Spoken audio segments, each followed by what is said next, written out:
Well, it's Wednesday and we're still doing this.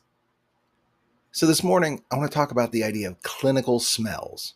No, not the kind you're thinking of. In software development, there's this idea of what they call a code smell, which is not necessarily bad code in and of itself, but things in the code that kind of point to underlying problems that may be inherent in a technology organization or something like that, where you see these and you know you got to dig a little bit deeper. So I think with digital health companies, we need this idea of clinical smells.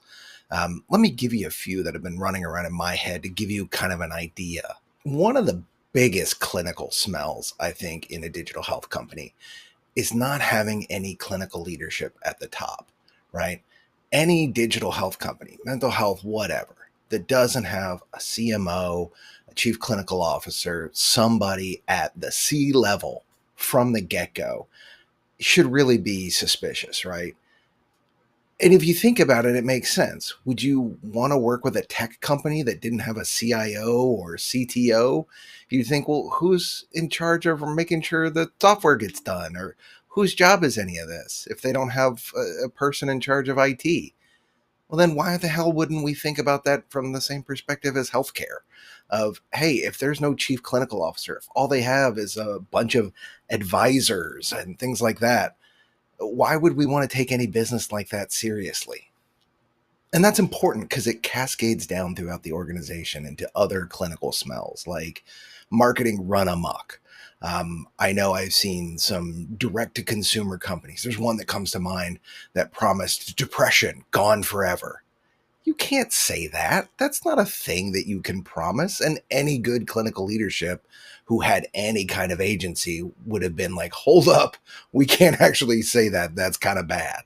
So if you see companies making really wild ass marketing, claims or campaigns, that's kind of another thing you should kind of watch out for is like, ugh, maybe that company's not so good.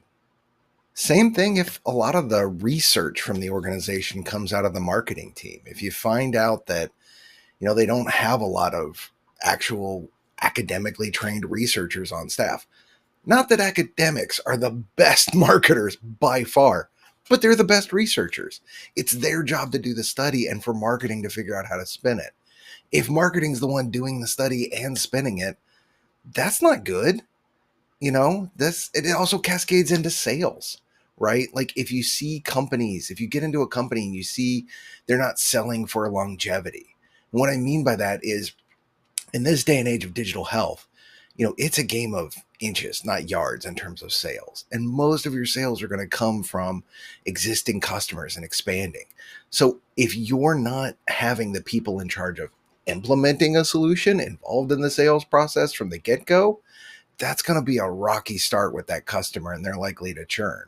So if you just see this kind of run and gun model with sales and no real thinking about, okay, how do we bring this person as a customer? How do we make sure they have a great experience with our company from, first touch all the way through? That's also probably something you should look out for. Now, these are just all based on my experience. So I'm curious to hear from you. What other things do you think we should include in clinical smells when we think about a company? Things that, might point to deeper underlying problems.